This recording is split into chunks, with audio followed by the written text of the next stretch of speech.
इतनी सी बात हवाओं को बताए रखना, रोशनी होगी चिरागों को जलाए रखना। लहू देकर की है जिसकी हिफाजत हमने, ऐसे तिरंगे को हमेशा अपने दिल में बसाए रखना। यूं ही नहीं मिली आज़ादी, देशभक्तों ने दी है अपनी जान की कुर्बानी। बीते समय के कुछ पल आज़ादी के लिए हमारे संघर्ष की कथाओं, स्वतंत्रता संग्राम की कुछ अनकही अनसुनी कहानियाँ और संघर्ष के प्रतीक चिन्हों से परे आइए देखें अपने उस इतिहास को जो अब सामने आ रहा है। ये कहानी है वीरों के वीर पांड्या कट्टा बोमन की। कट्टा बोमन का जन्म 3 जनवरी 1760 को पंचलाकुरु रिच्ची, तमिलनाडु में हुआ था। इनके पिता का नाम जगवीरा और माता का नाम अरुमुगा थमल था।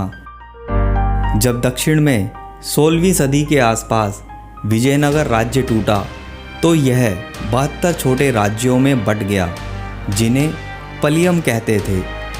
इन पलियमों पर पलयकार नाम के गवर्नर राज करते थे, जो मदुरई के राजाओं को रिपोर्ट करते थे। इन पलयकारों में एक पलयकार हुए वीर पांड्या कट्टा बोमन, जिन्होंने हार कर भी अंग्रेज़ों को हरा दिया।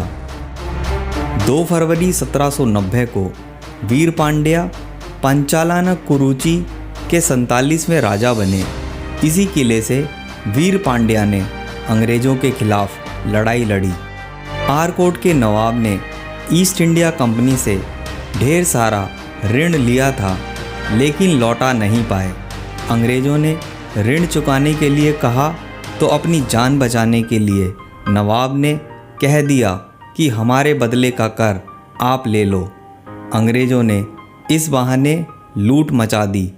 उनकी ताकत के आगे सब पलयकार झुके, लेकिन वीर पांड्या ने ब्रिटिश ईस्ट इंडिया कंपनी के आदेश का पालन करने से साफ इनकार कर दिया। वीर पांड्या ने चिट्ठी लिखकर बताया कि सूखा पड़ा है, इसलिए लगान नहीं दे सकते। अंग्रेज़ों ने उनके किले पर हमला कर दिया।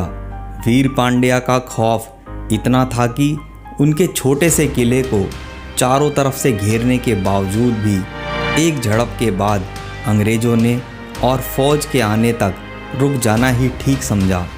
लड़ाई में वीर पांड्या नहीं जीत पाए और 16 अक्टूबर 1799 को पकड़े गए। अपने दुश्मन से बदला लेने की हड़बड़ी में अंग्रेज़ों ने तिरुनेवली के पास कैत्तर किले में सरेआम बाकी पलयकारों के सामने एक इमली के पेड़ पर वीर पांड्या को फांसी दे दी।